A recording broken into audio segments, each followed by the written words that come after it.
Malamang nga ay makaka-relate ang ibang online seller dito kay Ate Girl dahil inaakusahan nga nito ang mga empleyado ng JNT kung saan ay ninanakaw nga raw nito ang laman ng mga parcel. At meron pa rito, sabi niya may bumalik na parcel, tapos nung makita niya ang laman na lang ng parcel na bumalik sa kanya ay bulak, kung saan ay tinanggal nga raw ang laman nito. Marami pa nga siyang ibang mga kino-complain dito sa mga empleyado ng JNT. So, ito bang si Ate Girl ay may sapat na batayan or pruweba dito sa kanyang mga inaakusa dito sa mga tauhan ng JNT, or talagang nagkataon lamang ito? Medyo malaking pera nga yung pinag-uusapan nila dito, kaya naman itong si Ate Girl hindi mapigilan ng emosyon. At galit na galit nga itong kinumpronta itong mga kausap niya na taga JNT. At kung ano naging kanilang pag-uusap, panuorin natin itong videong ito. Imposible hindi nyo alam yan. Yung nangyayari dyan. Ayaw ko lang, mama. Yung dati nung ako pa yung nagmamahal niyan. Kahit tanong nyo kay... May pangalan ka doon, Justin. Yes po. Kahit tanong nyo kay... Hindi, sinusoli ko yan kay Sir Fabio. O hindi, ito yan.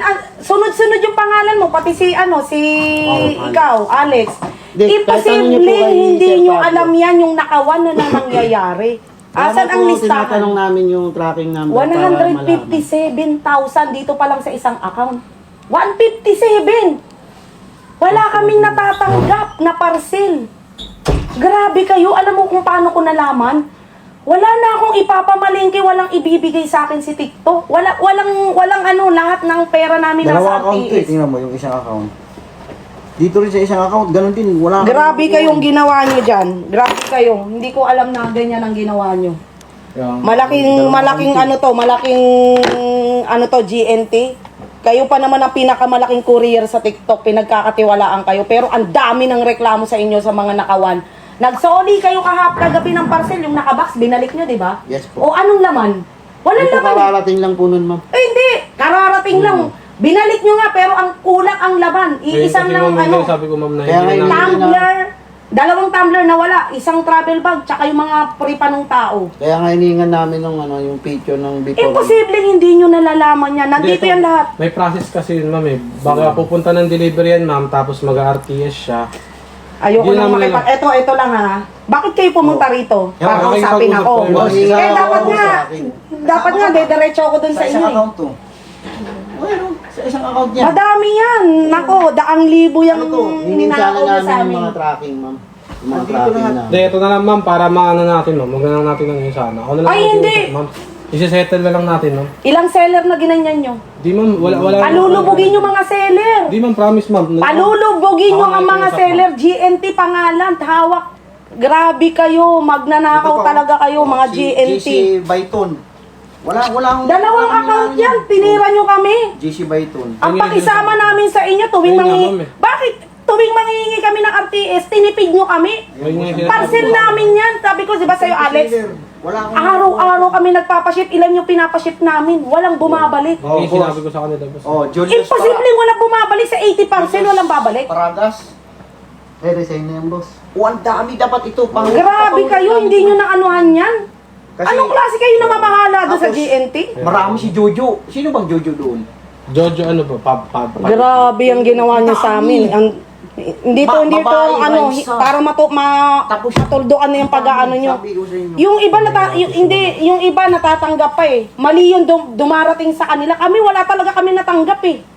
Napapalitan yung item sa amin, hindi talaga namin nahawakan yan eh. Ikaw na naman to. Hindi namin nahawakan yung items na yan. Promise. Ito. Yung mga RTS na yan. Oh.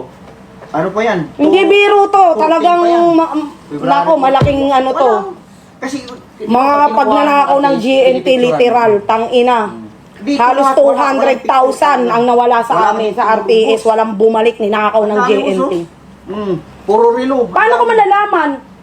Mga artist biglang nawala dun sa in-transit. Wala naman sa amin Ito, nare-receive. Ang dami Kasi- in-transit na inaabangan Bakit namin eh. nakakabaril? Walang Lalo pag pangalan. Manila. Oh. Alam mo ba in-transit nakikita ko? Puro Mindanao eh. Walang Manila eh. Nagtataka ako eh. Hindi naman siya nasusold eh. Wala siya sa ano Kaya kasi drop ko, lagi akong- yung ibinibigay na pera sa akin ni TikTok, Ayan pa. limitado eh. Reload. Kasi yung lahat doon nasa Smartwatch na yun. RTS. Oh. Hindi na-receive ng ano. Kaya mga buwisit din yung nag-ano na yun, nag-RTS eh. Hindi na ano, return to seller, return to JNT, JNT na nagnanakaw. Mga co-seller ko, abangan nyo yung mga ano nyo, abangan nyo yung mga ginagawa ng pagnanakaw ng JNT. Sisika talaga kayo, mga JNT. Ang dami, boss. Ang dami. Ipapakulong ko kayo. Madami talaga.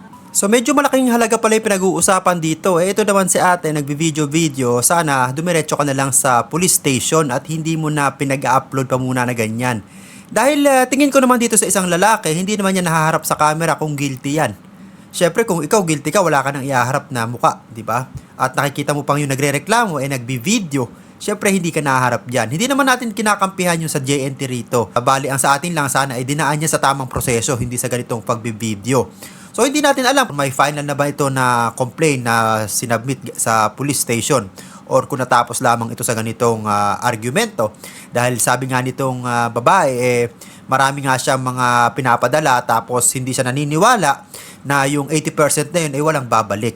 Meron at meron babalik. Siguro nga based sa kanyang experience, marami na nga siyang na-encounter na ganun, na bumalik na mga parcel. At ito nga nangyari sa kanya, wala nga bumabalik. At yung mga nagre-return to seller, wala rin siya natatanggap. Kaya naman napakalaking question nga nitong nangyaring ito sa kanya bilang isang seller dahil nga malaking pera yung pinag-uusapan dito. At halos wala na nga siyang maipamili para gawing puhunan at makapagbenta ulit ng item bilang isang seller. So sa ating mga seller, lagi po nating itatrack or imomonitor ang ating mga pinapadala mga parcel sa ating mga buyer. Lalong-lalo na kung matagal na ito tapos wala naman tayo nare-receive na bayad, magdalawang isip na tayo. At agad tayo mag-file ng report sa police station. At make sure na ang inyong TikTok account or ang inyong online business ay nakaregister sa BIR. Dahil kung wala naman kayong registration, at ginagawa nyo lang yan ng walang proper documentation, masasabi natin hindi legal ang ginagawa nyo. At hindi kayo nagbabayad ng tamang tax. At kung nagustuhan nyo ang video ito at bago ka pa lamang dito sa aking YouTube channel, ay ini-invite kita mag-subscribe at pahit na rin ang notification bell para lagi kang updated sa mga viral video at balitang OFW na ina-upload natin dito sa ating YouTube channel. Maraming salamat sa iyong panonood.